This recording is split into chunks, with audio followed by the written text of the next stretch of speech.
pessoal, que bom tê-los em mais um encontro. É setembro, mês da Bíblia, mês que nós dedicamos essa atenção especial para o estudo da Sagrada Escritura.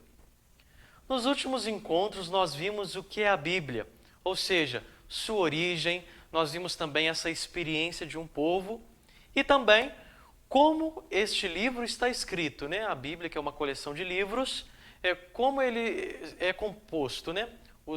As grandes divisões, Antigo e Novo Testamento, e as divisões menores. Aqui como exemplo o Pentateuco, livros históricos, também os Evangelhos, por exemplo, as cartas, né, de Paulo, enfim. Essas são as divisões menores. No vídeo de hoje nós somos chamados a olhar para as traduções.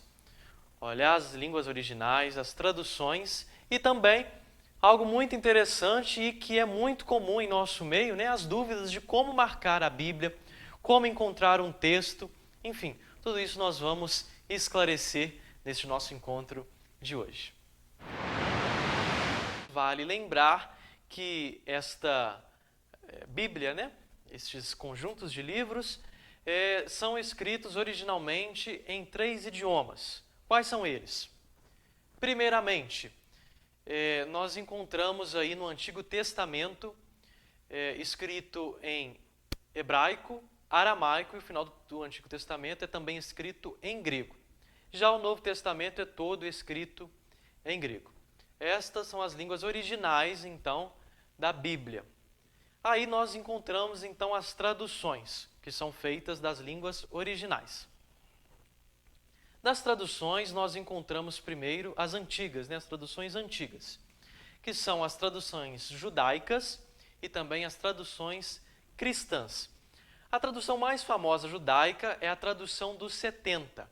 Já das traduções cristãs, a mais famosa é a Vulgata, que é feita aí por São Jerônimo, como nós vimos em um dos nossos últimos encontros. E também as traduções modernas. Se nós hoje formos procurar uma Bíblia, nós vamos encontrar diversas traduções. E é neste contexto que vai nos surgir uma dúvida muito frequente. Qual é a melhor tradução que eu devo ler, né? Qual é a melhor Bíblia que eu devo comprar? Para isso, nós temos que definir primeiramente o que nós faremos com ela. Por exemplo, se nós vamos fazer um estudo aprofundado, é-nos recomendado adquirir aí a Bíblia de Jerusalém. Essa Bíblia ela é mais próxima do original, traz as palavras com mais profundidade e nos ajuda nesse estudo. Se nós queremos fazer então, por exemplo, um estudo pastoral aqui na nossa paróquia, passar por formações, por exemplo, catequistas, é-nos recomendado adquirir aí a Bíblia, edição pastoral, né, a nova edição pastoral, por exemplo. E se nós queremos então ficar atento às notas de rodapés, às explicações, aí nos é recomendado então a Bíblia do Peregrino. Por isso, quando nós formos olhar, ver uma Bíblia para ler, nós devemos primeiramente definir o que nós faremos com ela. A partir disso, nós conseguimos decidir qual tradução adquirir, né? Qual tradução nós vamos ler, certo? Muito bem. Outra dúvida muito frequente é como encontrar o texto bíblico. E para isso, nós primeiramente temos que fazer a seguinte questão. Por exemplo, quando nós vimos nos últimos encontros que a Bíblia tem as suas divisões, isso nos ajuda e facilita encontrar o livro que nós queremos ler. Por exemplo, nós sabemos que no início da Bíblia, o Pentateuco, né, aqueles 5 primeiros livros, vão narrar aí desde a criação até a experiência do povo hebreu com Deus, certo? Então, se o texto que nós procuramos diz respeito a isso, nós devemos abrir e procurar logo no início da Bíblia. Se fala de carta de Paulo, se fala de Jesus, nós vamos procurar já no Novo Testamento, mais ao final da Bíblia. Isso nos ajuda a localizar aonde abrir, porque senão, quando nós vamos numa formação, num retiro, o palestrante ou o formador, né, aquele que está dando a formação, vai nos indicar um texto, nós vamos folhear a Bíblia inteira e até achar o nosso texto. E nós vamos gastar muito tempo. Então, primeiro, ter essa consciência da localização na Bíblia. Pentateuco, livros históricos, Evangelho, eles ficam localizados em lugares diferentes da Bíblia. Isso nos facilita encontrar com mais facilidade. Agora, algo que nos ajuda muito também. Por exemplo, nós estamos no 15º domingo do tempo comum e o evangelho de hoje é encontrado lá no livro de Marcos. Então, quando nós estivermos que procurar um texto, por exemplo, vamos usar o de hoje, Marcos, nós vamos então ver primeiro o que esse livro é. Nós sabemos que Marcos é evangelho, então ele está no Novo Testamento, mas depois então do meio da Bíblia, né? Mais ao final. Então nós vamos abrir a nossa Bíblia, encontrar o livro de Marcos, certo? O primeiro número que vem depois do nome Marcos, que é o nome do livro, nós vamos ver então o capítulo. Por exemplo, o evangelho de hoje, Marcos, capítulo 9, certo?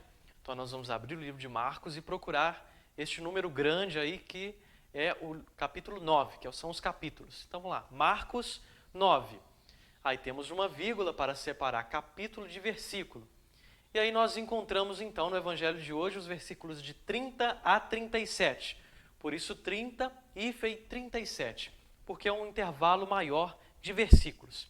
Se o evangelho de hoje fosse, por exemplo, 30 e 31, aqui seria assim também, 30 e 31, porque é um intervalo menor, né? E isso nós vamos marcar certamente aí o nosso texto. Então, este primeiro nome é o nome do livro, depois o número do capítulo, né? Capítulo 9, e depois os versículos de 30 a 37. Se você fizer isso aí na sua casa agora, procurar este livro, este capítulo, este versículo, você vai encontrar o evangelho deste domingo, 15º domingo do tempo comum.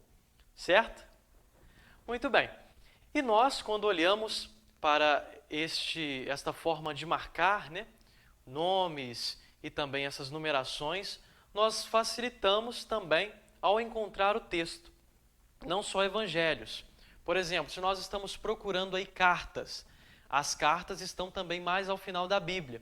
Outra consciência que nós devemos ter, por exemplo, o Novo Testamento, ele começa com os evangelhos, que narram a vida, a missão, morte e ressurreição de Jesus.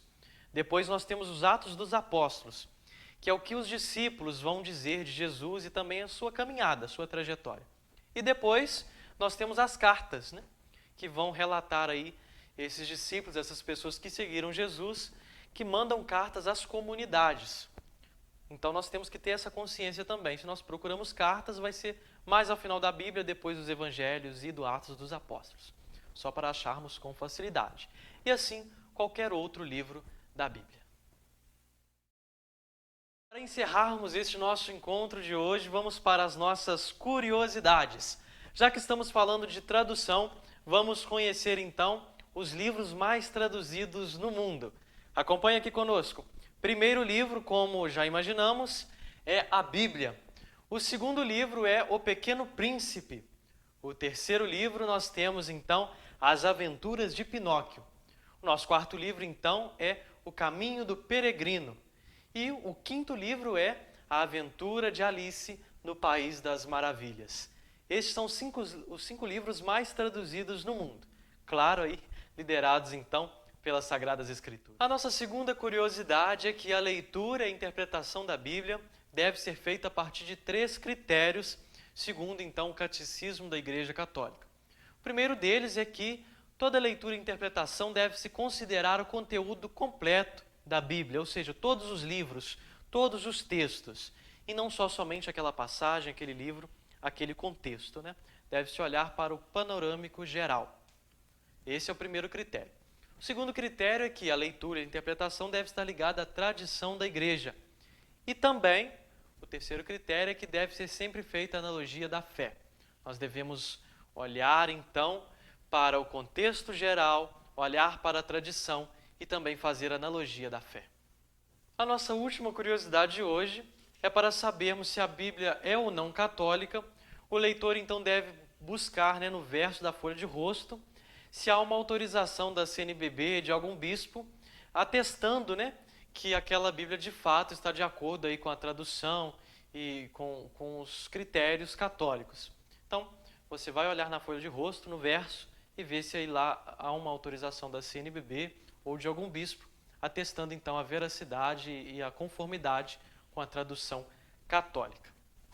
Nós encerramos aqui então este nosso terceiro encontro. Espero você no próximo domingo, a partir das 7 horas da manhã, aqui no nosso YouTube.